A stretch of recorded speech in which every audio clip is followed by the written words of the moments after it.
y a des matins qui arrivent avec une légèreté que tu n'as pas demandée. Des matins où le jour se lève proprement, où la lumière entre doucement par la fenêtre et où quelque chose en toi sait déjà que tu vas tenir. Et puis, il y a les autres. Ceux où tu ouvres les yeux. Et avant même d'avoir formulé une pensée, le poids est déjà là. Pas de nom précis à lui donner. Juste cette sensation que la nuit n'a pas vraiment effacé ce que tu portais hier soir. Que quelque chose attend, tapis dans le couloir de ta journée, et que tu vas devoir y faire face. Tu t'assieds peut-être au bord du lit, où tu fixes le plafond encore quelques instants, sans raison vraiment, juste pour repousser d'une poignée de secondes le moment où tout commence. Tu sais que tu dois te lever, que la journée t'attend avec ses exigences habituelles, ses responsabilités, et ses visages qu'il faut affronter. Et il y a en toi cette petite voix, très basse, qui se demande « Est-ce que ça va changer un jour ? Est-ce que cette fatigue que je ressens, qui n'est pas seulement physique, qui vient de plus loin que les heures de sommeil, est-ce qu'elle finira par se lever un matin et me laisser tranquille ? Ce n'est pas une question de faiblesse. C'est une question honnête. Une question que beaucoup de gens portent en silence, avec un sourire convenable collé dessus, pour ne pas avoir à l'expliquer. Et peut-être que toi, ce matin, tu n'as même plus la force du sourire. Peut-être que tu es juste là, avec ce que tu es vraiment, sans l'emballage. C'est exactement là que commence quelque chose, parce qu'il y a un Dieu qui ne craint pas le désordre de ce que tu es vraiment, et qui ne tourne pas la tête quand tu arrives sans ton beau visage du dimanche, qui n'a pas besoin que tu sois arrangé, présentable, solide. Pour venir à lui, il y a un Dieu dont la première réaction, quand il te voit dans cet état-là, n'est pas la déception. C'est quelque chose qui ressemble à ce que tu ressens toi-même, quand une personne que tu aimes profondément arrive chez toi épuisée et que tu n'as surtout pas envie qu'elle fasse semblant d'aller bien. Approche-toi alors. Pas avec les mots parfaits, pas avec la prière bien structurée que tu as l'impression de devoir prononcer pour que ça compte. Approche-toi juste avec ce que tu as ce matin. C'est suffisant. Ça a toujours été suffisant. Père Céleste, nous venons à toi. Pas en grande pompe, pas avec les formules que nous avons appris à réciter depuis longtemps, mais pas avec la voix assurée de quelqu'un qui a tout réglé avant de s'agenouiller. Nous venons comme on rentre chez soi après une longue route, un peu courbée, avec de la poussière sur les chaussures et quelque chose de lourd dans la poitrine que nous n'arrivons pas toujours à nommer précisément. Tu nous connais mieux que nous ne nous connaissons nous-mêmes. Tu vois ce que nous dissimulons aux autres, et parfois même ce que nous nous dissimulons à nous-mêmes.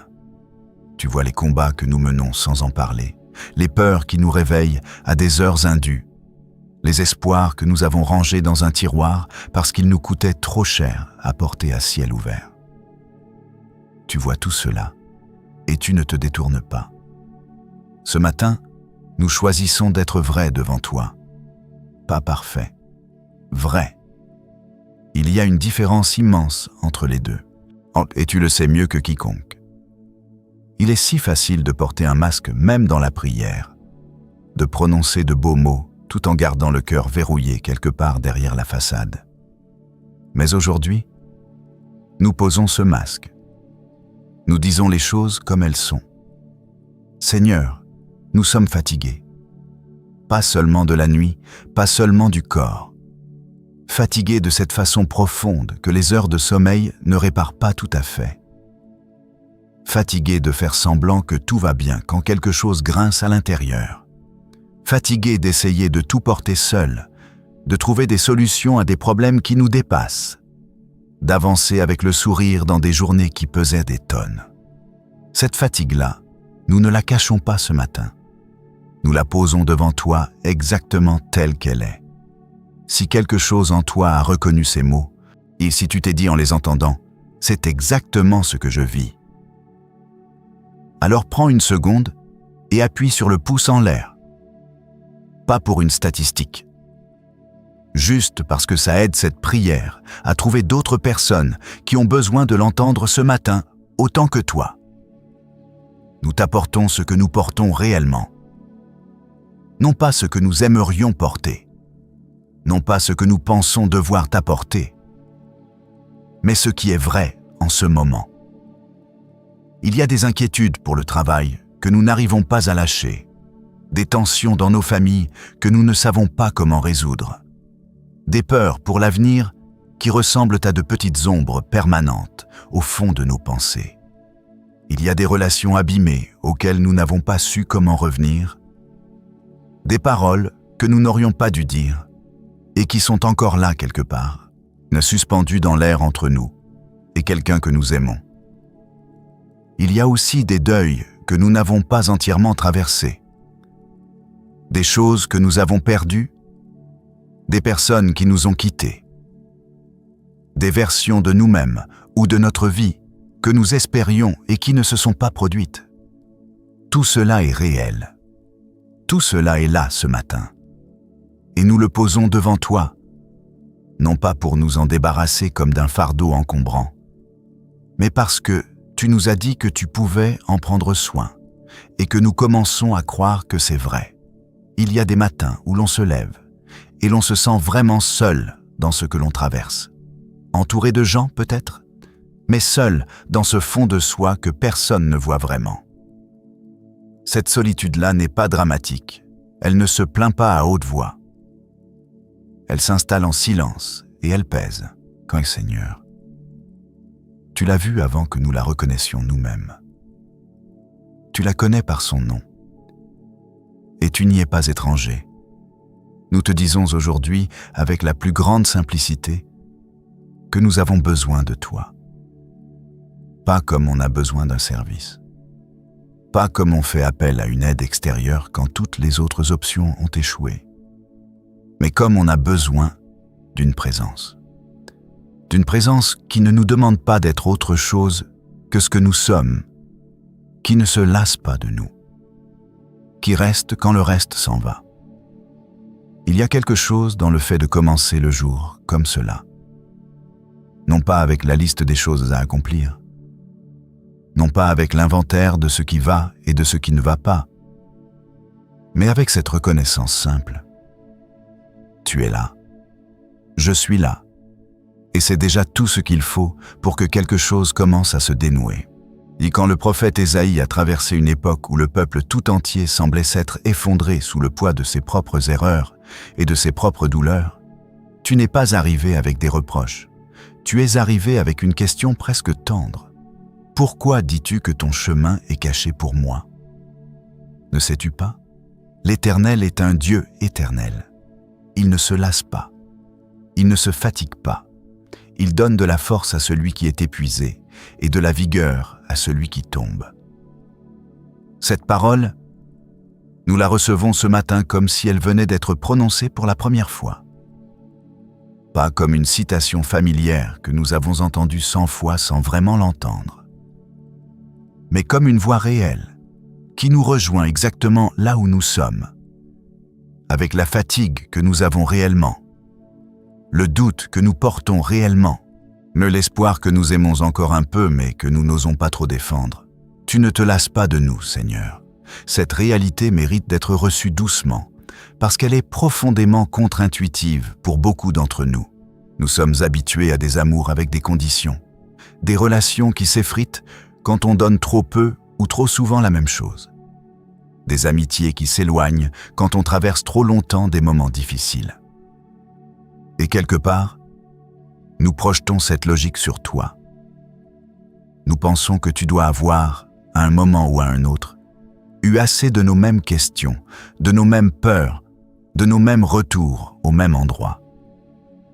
Mais tu n'es pas construit ainsi. Ton amour n'a pas de clause d'épuisement. Ta patience n'a pas de date d'expiration. Et ce matin, c'est cette réalité-là que nous voulons recevoir.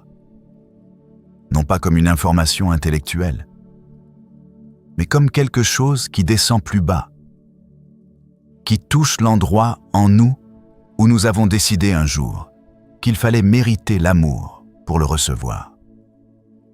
Seigneur, nous n'avons pas toujours bien agi. Nous avons dit des choses que nous regrettons. Nous avons pris des décisions depuis nos peurs plutôt que depuis ta paix. Nous avons cherché des réponses dans des endroits qui ne pouvaient pas nous en donner. Et malgré tout cela, tu es encore là. Tu n'as pas changé de position. Tu nous vois toujours avec la même clarté et la même douceur. Ce matin, nous ne prions pas depuis un endroit de perfection. Nous prions depuis un endroit d'honnêteté. Et nous croyons que tu préfères ça. Est-ce que l'honnêteté imparfaite vaut mieux que la performance spirituelle impeccable? Que tu te rapproches davantage de ceux qui arrivent de les mains vides que de ceux qui arrivent avec un dossier bien préparé. Père, reçois-nous tels que nous sommes ce matin. Avec nos contradictions, nos doutes silencieux, nos espoirs à moitié éteints et nos amours qui ont parfois du mal à s'exprimer. Reçois notre fatigue comme une offrande honnête. Et dans cette fatigue, fais descendre ta paix. Pas une paix qui ignore ce qui se passe. Pas une paix artificielle qui efface les questions. Mais cette paix dont l'apôtre Paul a parlé. Celle qui dépasse toute compréhension humaine, qui garde le cœur et les pensées dans un calme que les circonstances ne peuvent pas expliquer. C'est depuis cet endroit-là que nous allons continuer à prier ce matin, avec tout ce que nous sommes et tout ce que nous portons, en sachant que tu es plus grand que tout ce que nous t'apportons, et que ce n'est pas notre perfection qui fait la qualité de cette rencontre. C'est ta grâce. Il y a une chose que nous faisons tous, souvent sans nous en rendre compte. Quand la vie devient trop lourde à porter, quand les circonstances résistent malgré nos efforts, quand les réponses ne viennent pas aussi vite que nous le voudrions, nous commençons à négocier avec nous-mêmes. Nous nous disons que si nous étions un peu plus forts, un peu plus persévérants, un peu plus organisés, les choses iraient mieux. Nous nous persuadons que la solution est quelque part dans notre propre capacité à tenir, à serrer les dents, à ne pas fléchir. Et parfois ça marche. Pendant un temps. Mais il arrive un moment où cette armure-là pèse plus qu'elle ne protège. Ou faire semblant d'être solide coûte plus d'énergie que d'admettre qu'on ne l'est pas. Et dans ces moments-là, ce n'est pas de la faiblesse que de lâcher. C'est, au contraire, l'une des choses les plus courageuses qu'un être humain puisse faire. Lâcher prise ne signifie pas abandonner. Ça ne signifie pas se résigner à ce qui est, comme si plus rien ne pouvait changer. Ça signifie décider, consciemment, de ne plus essayer de porter seul ce qui n'a jamais été fait pour être porté seul. C'est reconnaître qu'il y a une différence entre ce que tu peux faire et ce que Dieu peut faire, et que cette différence est immense. Seigneur, nous venons te dire quelque chose que nous avons peut-être du mal à admettre. Nous avons essayé de tout contrôler. Nous avons construit des plans, des stratégies, des solutions de secours. Et quand celles-ci n'ont pas suffi, nous en avons construit d'autres. Nous avons travaillé dur, pensé fort, résisté longtemps. Et tout cela n'est pas mauvais en soi. Mais quelque part dans ce mouvement, nous avons oublié de te demander ce que tu en pensais. Nous avons oublié que tu n'étais pas juste un recours en cas d'échec, mais le fondement même depuis lequel tout le reste devait partir. Aujourd'hui, nous posons cette tentation-là devant toi.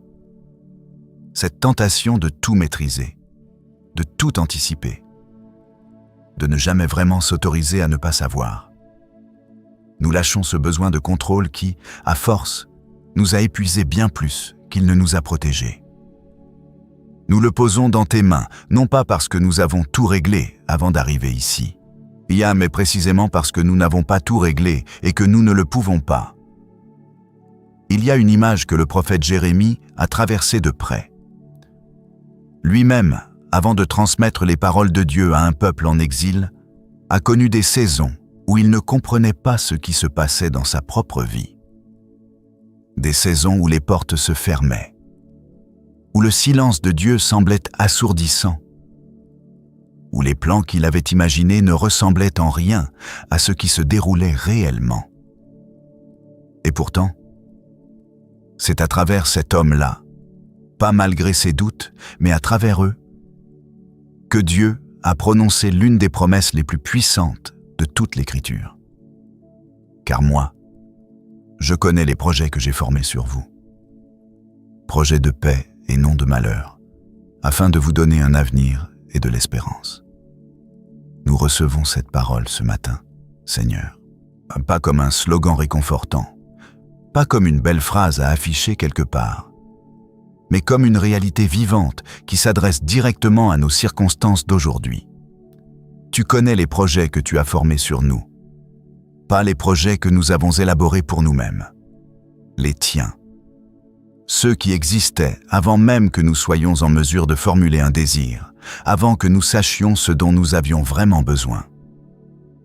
Et ces projets sont des projets de paix. Pas d'une paix abstraite, pas d'une tranquillité de surface qui disparaît dès que les circonstances se compliquent. Une paix qui tient même quand tout autour semble instable. Une paix qui n'a pas besoin que tout soit résolu pour être réel. Seigneur, nous prions ce matin pour ceux qui traversent une tempête. Pas une métaphore de tempête, une vraie, une situation concrète, lourde, qui résiste depuis trop longtemps et dont on ne voit pas encore la fin. Une relation qui se fracture, une santé qui inquiète, une situation financière qui ne laisse pas de répit, un deuil qui n'en finit pas de travailler à l'intérieur, même les jours où on croit aller mieux. Pour ces personnes-là, et peut-être que tu en fais partie ce matin, nous prions depuis cet endroit précis où la tempête est réelle et où Dieu est plus réel encore. Parce que la foi n'est pas l'absence de tempête. C'est la certitude que celui qui marche avec nous à travers la tempête ne vacille pas, même quand nous vacillons. Il y a quelque chose de profondément libérateur dans cette vérité. Nous n'avons pas besoin d'être stables pour que Dieu soit stable. Nous n'avons pas besoin de ne pas avoir peur pour que sa présence soit réelle. Nous n'avons pas besoin d'avoir résolu nos doutes pour que sa fidélité demeure intacte. Il n'attend pas que nous soyons sortis de la tempête pour être avec nous. Il est dans la tempête, avec nous, maintenant. Père, nous te demandons de faire descendre cette certitude-là dans les cœurs qui en ont le plus besoin ce matin. Pas une certitude intellectuelle, pas un savoir théologique bien rangé, mais cette certitude qui touche quelque chose de très profond, quelque chose en dessous des pensées. Là où les peurs s'installent la nuit et où les vraies questions vivent. Que chaque personne qui prie avec nous en ce moment puisse sentir, pas seulement comprendre, mais réellement sentir qu'elle n'est pas seule dans ce qu'elle traverse. Il y a une chose que beaucoup d'entre nous ont apprise très tôt, sans qu'on nous l'enseigne explicitement. Cette idée que l'amour se mérite. Que pour être aimé vraiment, il faut être suffisamment bien, suffisamment accompli, suffisamment constant, suffisamment présentable. Et cette idée-là, aussi fausse qu'elle soit, s'installe dans des endroits très intimes et commence à teinter toutes nos relations, y compris notre relation avec Dieu. Alors nous prions avec une façade. Nous minimisons ce qui ne va pas. Nous mettons en avant les bonnes résolutions, les progrès que nous avons faits, les domaines où nous pensons avoir été fidèles. Comme si Dieu allait nous recevoir mieux si nous arrivions avec un bon bulletin. Mais Dieu n'est pas un examinateur.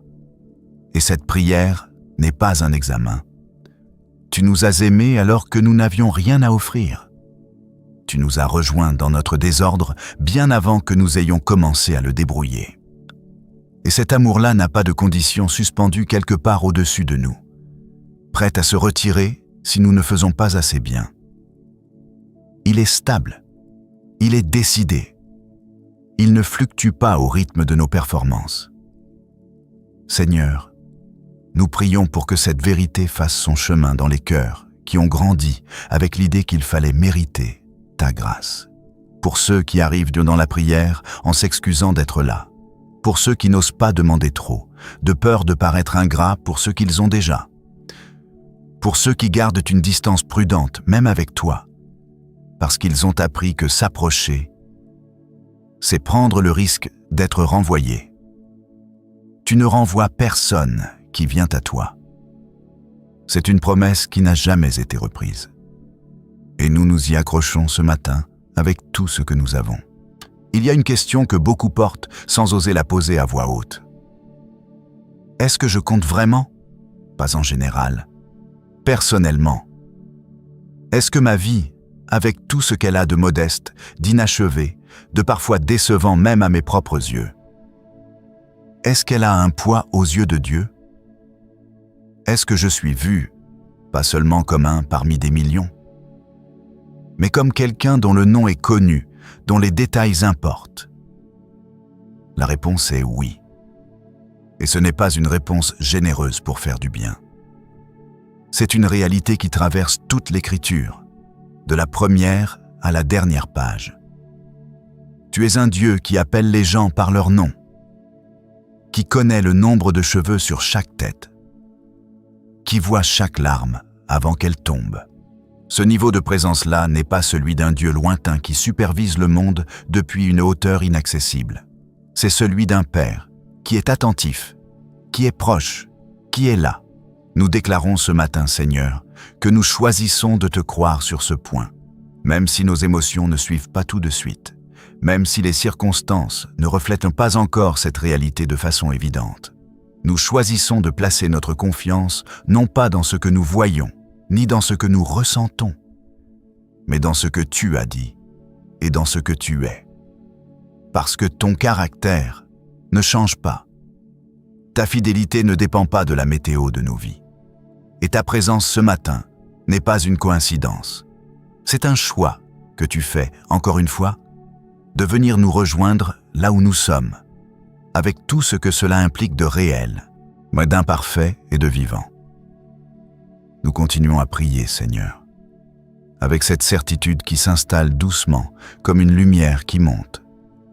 Tu es là, et ça change tout. Il y a une chose étrange que Dieu a dite à un peuple en exil. Une chose que, si on l'entend trop vite, on risque de mal comprendre. Le peuple d'Israël venait d'être déporté à Babylone, arraché à sa terre, à son temple, à tout ce qui constituait le cadre de sa vie.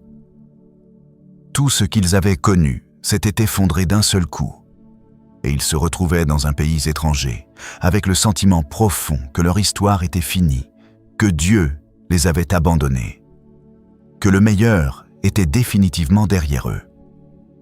Et dans ce contexte précis, Dieu leur envoie un message par l'intermédiaire de Jérémie.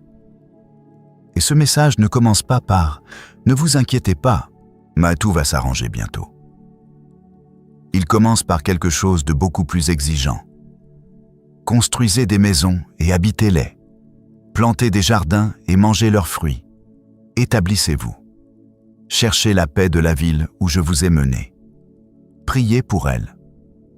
En d'autres termes, n'attendez pas que les circonstances parfaites arrivent pour commencer à vivre.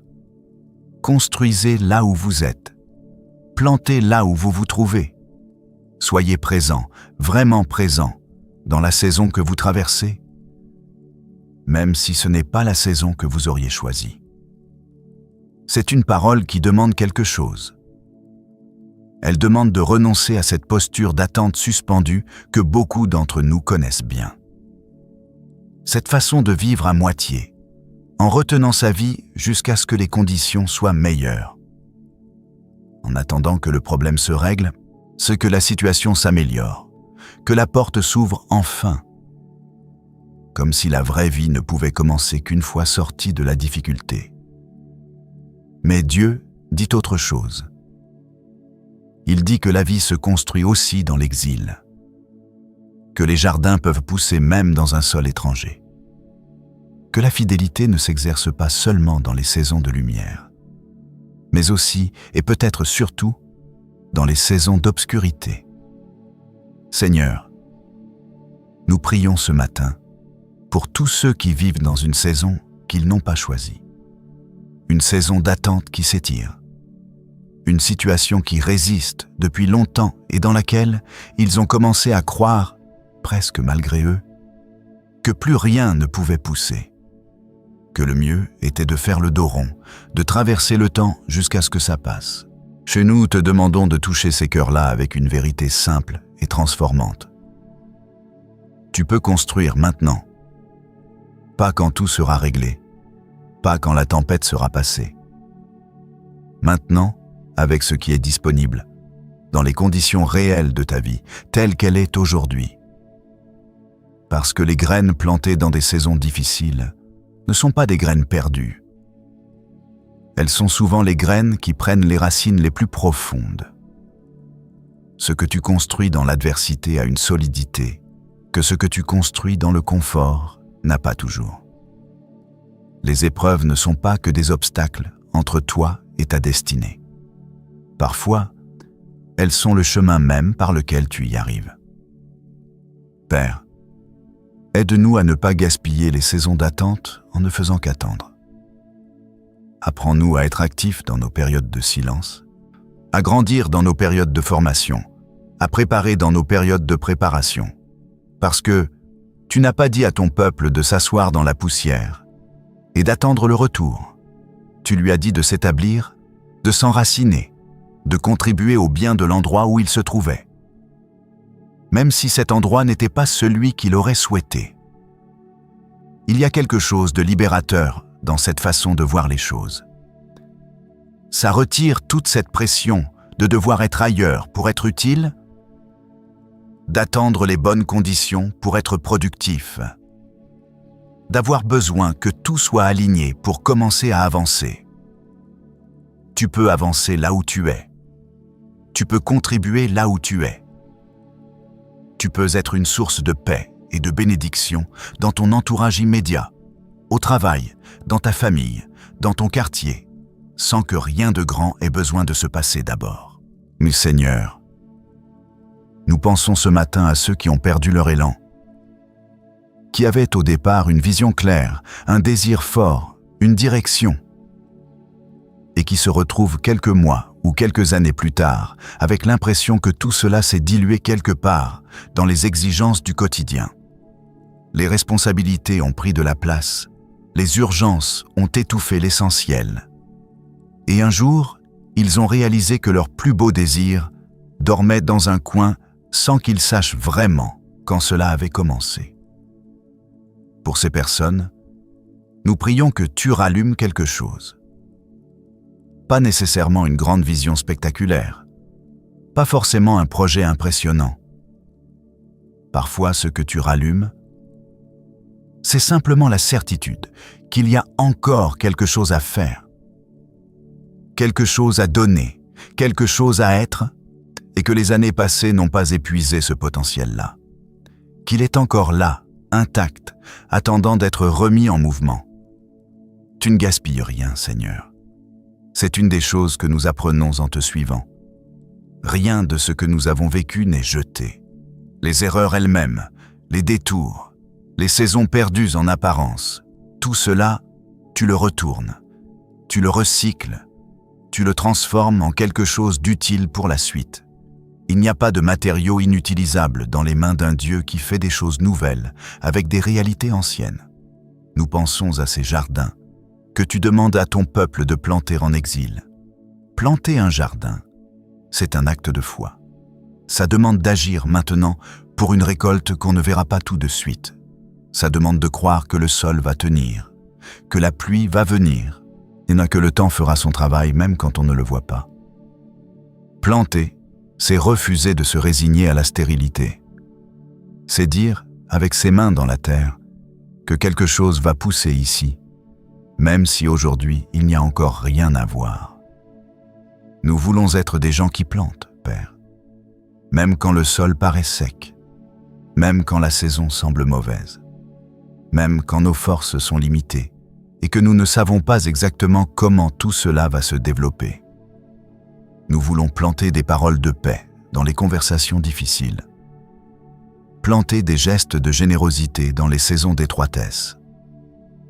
Planter des semences de foi dans les endroits où la peur a pris trop de place. Aide-nous à planter avec patience. Parce que l'impatience est une des choses qui tue les jardins les plus prometteurs. Ça nous déterrons ce que nous venons juste d'enterrer, pour voir si quelque chose pousse déjà. Nous abandonnons ceux qui auraient porté du fruit, si nous avions tenu encore un peu. Nous renonçons à un pas de la percée que nous n'avons pas vu venir, parce que nous regardions dans la mauvaise direction. Seigneur, accorde-nous cette patience-là, pas la patience résignée de quelqu'un qui a arrêté d'espérer, mais la patience active de quelqu'un qui sait que le travail de Dieu se déroule souvent sous la surface, là où les yeux ne peuvent pas encore voir, là où les mains ne peuvent pas encore toucher, mais où quelque chose de réel est en train de prendre racine. Il y a des gens autour de nous qui ont besoin que nous soyons précisément cela pour eux. Des personnes dans notre famille, dans notre entourage proche, dans notre lieu de travail, qui n'ont peut-être pas entendu une parole d'espoir depuis longtemps, qui traversent leur propre exil sans personne pour leur dire que la construction est possible même ici, que la vie ne s'est pas arrêtée même si elle a changé de forme. Nous prions pour que tu nous rendes attentifs à ces personnes-là, que tu aiguises notre regard pour voir la fatigue derrière les sourires convenables, que tu prépares nos cœurs à offrir une présence réelle plutôt qu'une réponse rapide. Parfois, ce dont quelqu'un a besoin, ce n'est pas d'un conseil, ni même d'une prière prononcée à voix haute. C'est simplement d'une présence qui reste, qui ne se détourne pas, qui ne minimise pas ce qui est difficile, et qui tient compagnie dans la saison difficile, sans essayer de la raccourcir artificiellement. Fais de nous, Père, des bâtisseurs de paix dans les endroits où nous vivons. Pas des gens qui attendent que le monde aille mieux pour y contribuer, mais des gens qui commencent là où ils sont, avec ce qu'ils ont, en faisant confiance à celui qui tient le reste. Parce que Jérémie 29 n'est pas seulement une promesse pour l'avenir. C'est une instruction pour le présent. Construis, plante, établis-toi. Cherche la paix de là où tu es. Et pendant que tu fais cela, sache que je travaille sur ce que tu ne vois pas encore. Que les plans que j'ai pour toi ne sont pas annulés par ta situation actuelle. Qu'ils sont actifs, vivants, en train de se déployer à un niveau que tu ne peux pas encore mesurer. Nous recevons cela ce matin, Seigneur, comme un mandat et comme une promesse en même temps. L'instruction de vivre pleinement là où nous sommes et l'assurance que tu t'occupes de ce qui vient ensuite. C'est une combinaison qui libère d'une pression énorme. Nous n'avons pas à tout forcer, tout anticiper, tout contrôler. Nous avons à être fidèles là où nous sommes et à te faire confiance pour le reste. C'est suffisant. Et ce matin, nous choisissons d'y croire vraiment. Il y a une question que presque tout le monde a posée à un moment ou à un autre. Pas toujours à voix haute, parfois juste en silence, la nuit, dans ces moments où l'honnêteté s'impose d'elle-même, parce qu'il n'y a plus personne à impressionner. La question ressemble à ceci. Pourquoi est-ce que ça prend autant de temps? Pas pourquoi Dieu existe, pas pourquoi la vie est difficile. Juste cette question précise, très humaine, très concrète. Pourquoi cette promesse-là, cette situation-là, cette porte-là, prend-elle autant de temps à se résoudre? Pourquoi est-ce que je prie depuis si longtemps pour la même chose et que rien ne semble bouger? Est-ce que j'ai mal compris quelque chose? Est-ce que j'attends ce qui ne viendra pas? C'est une question honnête. Et Dieu n'en est pas blessé. Il l'a entendu de la bouche des gens les plus fidèles de toute l'Écriture. David la posait dans les psaumes avec une urgence presque violente. « Jusques à quand, Seigneur ?» Jérémie lui-même, celui par qui Dieu a prononcé les promesses que nous portons ce matin, a connu des saisons où le silence de Dieu lui pesait au point de vouloir tout abandonner. Ces hommes-là n'avaient pas une foi sans fissure. Ils avaient une foi qui tenait malgré les fissures, et c'est précisément ce qui la rendait réelle. Seigneur, nous prions ce matin pour tous ceux qui attendent depuis longtemps. Pas des semaines, des mois, parfois des années. Des gens qui ont prié avec sincérité, qui ont fait leur part, qui ont essayé d'être fidèles dans les petites choses, pendant que les grandes choses ne se déclenchaient pas encore. Des gens qui ont commencé à se demander si peut-être ils avaient mal entendu, mal compris, mal cru. Pour ces personnes-là, nous te demandons de faire quelque chose de précis. Pas forcément de tout résoudre immédiatement, mais de leur donner la force de tenir encore, de leur rappeler que ton silence n'est pas ton absence, que le fait de ne pas voir encore ne signifie pas qu'il ne se passe rien, que la graine enterrée ne donne aucun signe visible pendant longtemps, mais que sous la surface, le travail est réel et le mouvement est en cours. Il y a une différence entre le délai et l'abandon. Cette distinction-là est capitale, et beaucoup de gens la perdent de vue quand l'attente s'étire. Quand Dieu tarde à répondre selon notre calendrier, nous interprétons instinctivement son silence comme un refus, ou pire, comme une indifférence. Nous commençons à remplir le vide de notre propre narration, souvent sombre. Il a oublié, il a changé d'avis. Je ne suis pas assez important pour que ça bouge. Mais tu n'oublies pas, Seigneur. Ta mémoire ne fonctionne pas comme la nôtre. Tu ne perds pas le fil d'une histoire en cours de route. Chaque prière prononcée devant toi est reçue, enregistrée, tenue. Et ta réponse se construit souvent dans des dimensions que nous ne pouvons pas observer directement. Comme un architecte qui travaille sur les fondations avant que la structure ne soit visible. Tu prépares ce qui vient d'une façon qui dépasse ce que nous sommes capables d'anticiper depuis notre position. Père, nous te demandons de transformer notre façon de vivre l'attente, pas de la supprimer, parce que l'attente fait partie de la foi, et que la foi sans attente n'est pas vraiment de la foi, mais de changer ce que nous faisons pendant que nous attendons, parce qu'il y a deux façons très différentes d'attendre. La première, c'est l'attente paralysée, celle où on suspend sa vie, où on retient son souffle, où on n'ose pas aller trop loin dans une direction de peur de rater le moment où les choses vont changer. Celle où l'attente devient une prison confortable, un prétexte pour ne pas avancer, pour ne pas risquer, pour ne pas s'engager pleinement dans ce qui est possible maintenant. La deuxième, c'est l'attente active, celle où on continue à vivre, à construire, à planter, comme nous en parlions tout à l'heure. Celle où on se prépare pour ce qui vient sans savoir exactement quand ça arrivera. Celle où on affûte ses compétences, où on renforce son caractère, où on soigne ses relations, où on reste disponible et attentif. En sachant que quand la porte s'ouvrira, on sera prêt à passer le seuil. Seigneur, aide-nous à être des gens de la deuxième sorte. Des gens qui utilisent les saisons d'attente comme des saisons de préparation, qui comprennent que les délais ne sont pas des punitions, mais souvent des protections, et parfois des formations. Que ce que tu construis en nous pendant l'attente est aussi important, parfois plus important, et que ce que tu construis autour de nous quand les choses se déclenchent. Il y a des portes que tu n'ouvres pas encore, parce que nous ne sommes pas encore prêts à en prendre soin.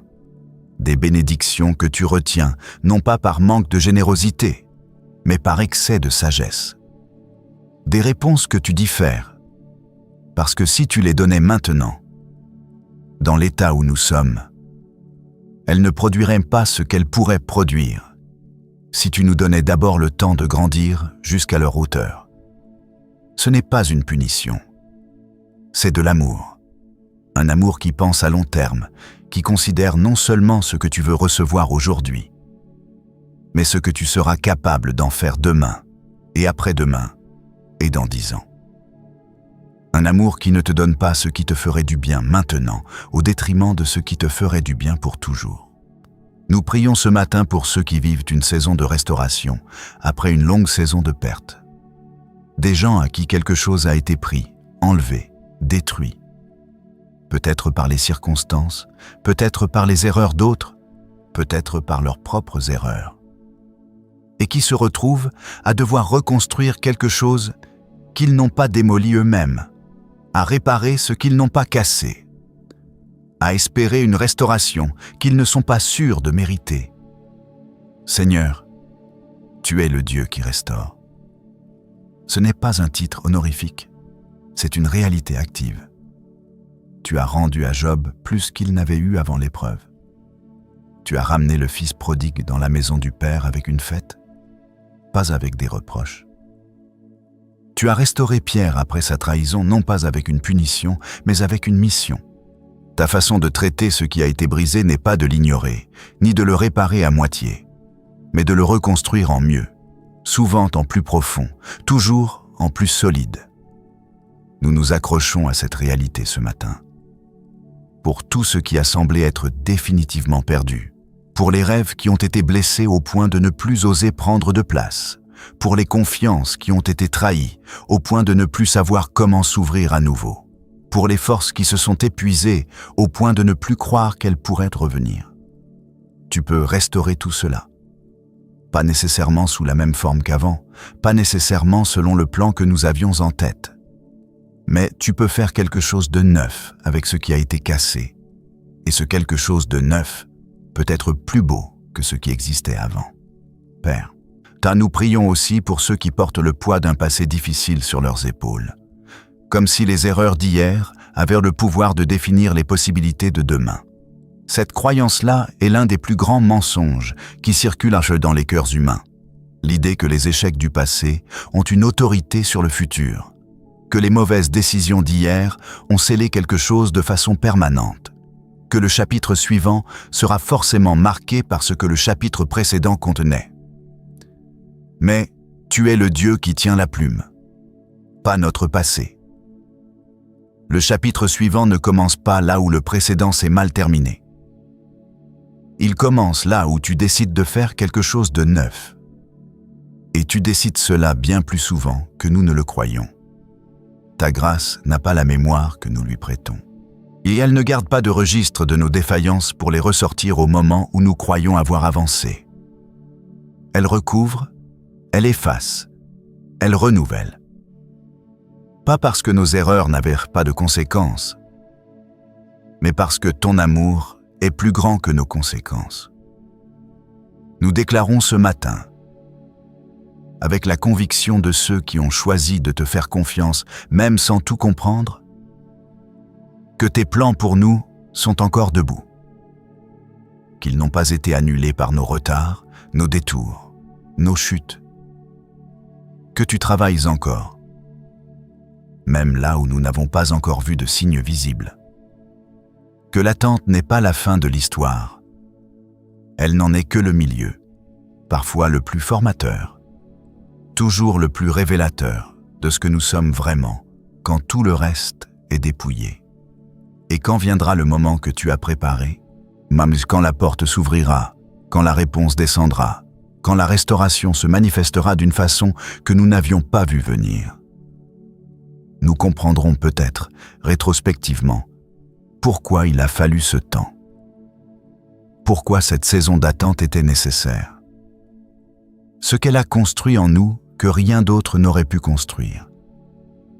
Jusqu'à ce moment-là, nous choisissons de tenir. Pas parce que nous avons toutes les réponses, pas parce que nous ne ressentons plus le poids de l'attente, mais parce que tu es fidèle. Et que ta fidélité, au bout du compte, est la seule chose dont nous avons besoin pour continuer à avancer. Il y a un moment dans toute prière profonde où quelque chose se dépose. Pas de façon spectaculaire. Pas avec un signe visible ou une émotion explosive. Juste un léger changement de poids à l'intérieur, comme si quelque chose qui pesait avait été posé quelque part, et que les bras pouvaient enfin se détendre. C'est souvent discret. Tellement discret qu'on peut le manquer si on ne fait pas attention. Mais il est réel. Et si tu as prié avec nous depuis le début de ce matin, peut-être que tu le sens maintenant. Quelque part sous les mots, sous les pensées, dans un endroit que tu n'aurais pas su nommer avant de commencer. Ce n'est pas la fin des difficultés. La journée qui t'attend est la même qu'avant. Les défis sont encore là. Les questions non résolues n'ont pas toutes trouvé leur réponse pendant cette heure. Mais quelque chose a changé dans la façon dont tu vas y entrer.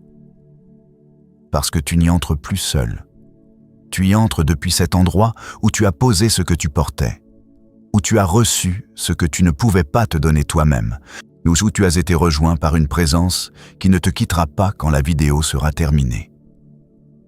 Seigneur, nous arrivons au terme de ce temps de prière avec des cœurs différents de ceux avec lesquels nous avons commencé. Pas parfaitement guéris, pas entièrement résolus, pas à l'abri de tout ce qui viendra aujourd'hui, mais différents. Un peu plus lourd de ta paix, un peu moins seul dans nos questions, un peu plus ancré dans la certitude que tu es présent et que tes plans tiennent. Nous voulons te rendre grâce ce matin. Pas d'une façon mécanique, pas parce que c'est la partie attendue d'une prière bien construite, mais depuis un endroit sincère, depuis la reconnaissance réelle de ce que tu es et de ce que tu fais. Merci pour ce matin, pour le simple fait qu'il existe, pour ces heures qui s'ouvrent devant nous et qui ne ressemblent pas encore à ce qu'elles vont devenir. Il y a dans chaque matin une promesse silencieuse, une ardoise neuve, une possibilité que la nuit précédente n'avait pas réussi à effacer complètement. Et ça, c'est déjà un cadeau. Merci pour la fatigue que nous t'avons apportée et que tu n'as pas rejetée. Pour les doutes que nous avons osé nommer et que tu n'as pas condamnés. Pour les fissures que nous avons montrées et dans lesquelles tu t'es glissé plutôt que de les ignorer. Tu es un Dieu qui entre par les ouvertures que nous créons quand nous arrêtons de faire semblant. Et ce matin, nous en avons créé quelques-unes. Merci pour les saisons difficiles que nous avons traversées et que nous n'avons pas encore entièrement comprises. Pour les délais qui nous ont formés. Pour les portes fermées qui nous ont protégés. Pour les silences qui nous ont appris à écouter autrement. Il est difficile de dire merci pour ces choses-là dans le moment où on les vit. Mais avec le recul, même partiel, même encore flou, nous commençons à voir les contours de ta sagesse, là où nous ne voyions que de l'incompréhension. Père, nous prions pour la journée qui commence, non pas pour qu'elle soit facile, parce que la facilité n'est pas toujours ce dont nous avons le plus besoin, mais pour qu'elle soit habitée, pour que chaque heure de ce jour porte en elle quelque chose de réel, quelque chose de vivant, quelque chose qui vient de toi et qui ne ressemble pas à ce que le monde peut donner. Quand la fatigue reviendra cet après-midi, parce qu'elle reviendra, rappelle-nous que nous avons été ici ce matin et que nous avons posé ce poids, que nous avons fait le choix de commencer ce jour de ta main et non pas depuis notre propre force. Ce souvenir-là peut tenir longtemps. Il peut être la chose à laquelle nous nous raccrochons quand la journée tire sur ses ficelles et que nous sentons que nous glissons vers l'épuisement ou vers la peur. Quand une conversation sera difficile, rappelle-nous ta paix. Quand une décision sera incertaine, rappelle-nous ta sagesse. Quand quelqu'un autour de nous sera dans la détresse et que nous ne saurons pas quoi dire, rappelle-nous que ta présence peut passer à travers nous-mêmes quand nous n'avons pas les bons mots. Que parfois la meilleure chose que nous puissions offrir à quelqu'un, c'est simplement de rester là, sans fuir, sans minimiser, sans résoudre, juste rester. Nous prions pour chaque personne qui a prié avec nous ce matin. Nous ne nous connaissons pas. Nous ne savons pas ce que chacun porte. Mais toi tu le sais. Et tu l'as su avant même que nous ouvrions cette vidéo, avant même que nous cherchions quelque chose ce matin, sans savoir exactement ce que c'était. Tu avais préparé ce moment. Tu l'avais mis sur notre chemin, et nous choisissons de croire que ce n'était pas un hasard. Pour celui qui a prié avec des larmes qu'il n'a pas laissé couler parce qu'il n'était pas seul, pour celle qui a prié en essayant de croire des choses qu'elle n'est pas encore sûre de croire vraiment, pour celui qui porte une inquiétude pour quelqu'un qu'il aime et qui ne sait pas comment aider, pour celle qui se lève chaque matin avec le même poids et qui se demande jusqu'à quand, pour tout cela et pour nous. Seigneur, nous te demandons de continuer à travailler au-delà de cette prière. Que ce qui a commencé ici continue dans les heures qui viennent. Que ta présence ne soit pas cantonnée à ces moments d'intimité formelle, mais qu'elle déborde. Qu'elle coule dans les coins ordinaires du jour, dans les gestes simples, dans les silences entre les activités. Apprends-nous, Père, à vivre en conversation continue avec toi. Non pas en prononçant des prières savantes tout au long de la journée, mais en gardant cette conscience vivante que tu es là. Dans le trajet du matin, dans la réunion difficile, dans le repas pris à la hâte, dans le moment inattendu où quelqu'un dit quelque chose qui touche juste et où on reconnaît ta main. Cette conscience-là, cette présence à ta présence, c'est ce qui change la texture d'une journée ordinaire. C'est ce qui fait que deux personnes peuvent vivre la même journée et en sortir avec des réalités intérieures complètement différentes.